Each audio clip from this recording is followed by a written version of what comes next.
did you start? You start in New York independent scene, right? As I remember. Yeah, I went to NYU, graduate school, and got out, started working in low-budget movies in New York. And there wasn't much work there then in the 70s.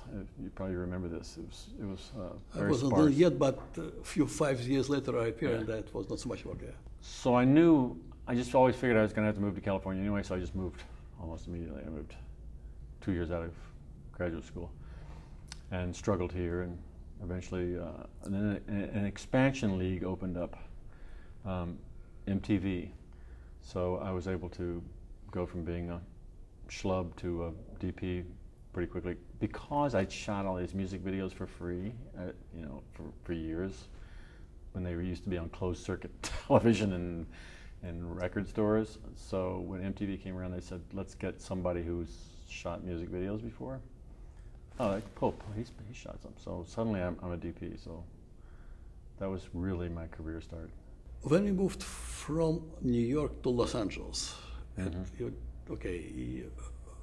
was your first job? Well, my first job, I was a delivery boy.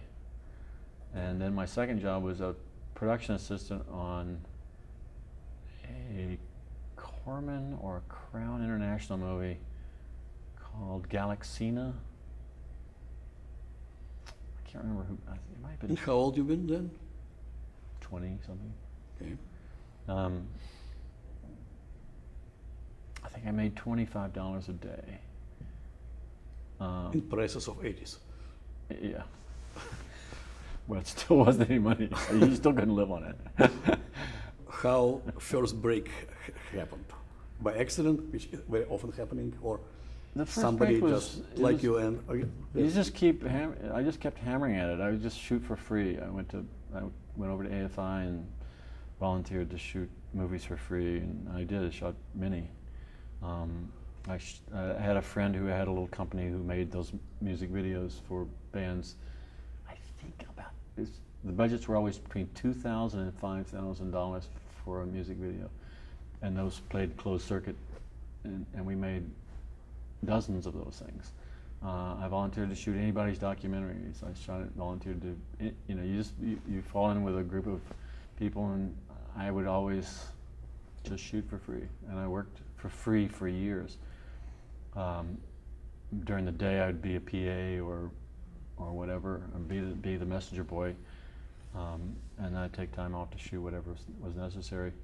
At one point, I was working for Corman as a camera assistant, a loader, and so a friend of mine and I used all his short ends and the cameras on weekends. Over the course of the movie, we made our own movie in my garage, and I just got asked to do a commentary for that movie. As an actor? I was or just I shot half of it, I acted in it, I did whatever was necessary. But somebody just discovered the movie and asked me to do a commentary for it. They were going to reissue the movie.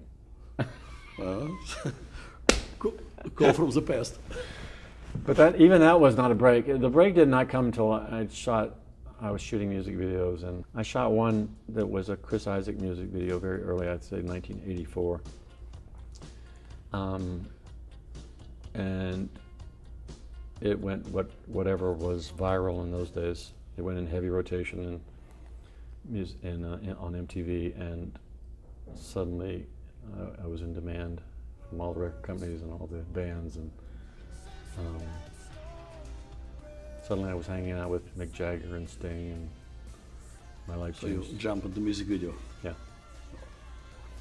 And from music video to independent features, how long did it took? Like a couple years? Oh no, I did music videos for about six or 8 years, and even then I couldn't really get into features because there was the catch-22 of we'd like you to do our movie, but show us your first movie, which I didn't really have. And it wasn't until Sam Raimi called me up. He wouldn't take no for an answer. I turned him down several times, but just because I didn't want to go to the meeting and be told that I couldn't do it because I had never done a movie before. So, but Sam had enough power. Again, all your power comes via the director. Sam had enough power to make the studio, Paramount at the time, hire me. So that was how I got out of music videos and into movies. Talking about almost eternal question about director and cinematographer, how it's affect fate of cinematographer. Like behind, like there is a saying, behind success of every man there is a woman, and behind success of every cinematographer is a director. Right. It's basically cliche. So you work with some very distinguished directors, like well, Wachowski, Sam Raimi, Fafar. So between like, what is the main things young cinematographers supposed to know about directors? I would say to a young cinematographer, the most important thing you have is relationships. And the earlier you form them, the better you're going to be. You can have all the talent in the world, but if you don't know anybody, you're not going to go anywhere. That relationship is what's going to get you ahead. That relationship is where you're going to be able to mine your artistry. They're going to give you the framework to hang the things that cinematographers do. We don't make the framework. We bring the atmosphere, we bring the thread, we bring the tinsel, but they bring the tree. Well, there's an old saying which my master in film school, Moscow, told me what he heard from Karl Freund when he was assistant in Metropolis, that cinematographers is always a bride but never a groom. Yes, that's exactly it. That's the metaphor, and of course you can't. You have to be a polygamist, but otherwise you can't eat. But each one of your directors likes to think of you as theirs. So basically, what we're saying is a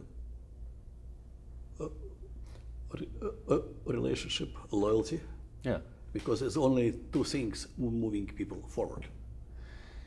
It Except is talent, which is sometimes playing a role. It's more than loyalty, because if you are starting at it, like the directors that I started out with, we were young and we were both discovering what we knew, and we both understood and recognized each other's insecurities and supported and got each other over those insecurities and discovered our own talent together. And that's a bond. That's a mighty bond, because you've seen people not make it. I've seen directors be in complete despair. There's no fucking way I'm going to get out of bed today. I have no idea what I'm going to do. And you are there. You have to say, yes, you are. We can do this. You have to get them out of bed. You have to get them up on the thing. And like in the same way, they can see you. They can see you struggle. Like, I don't know what the fuck this thing is going to look like. And they can, let's work it out. And it's like you're there for each other. And that's a bond that you need to form early. You need to form many of them, because you don't know which one's going to be successful. It's best to cross-pollinate, because you learn from different people. You learn strengths and weaknesses from different people, and it enhances. It makes you stronger as a cinematographer to work with different directors. You learn a little bit from everybody, and you learn a little bit about yourself and what you're capable of and what your weaknesses are.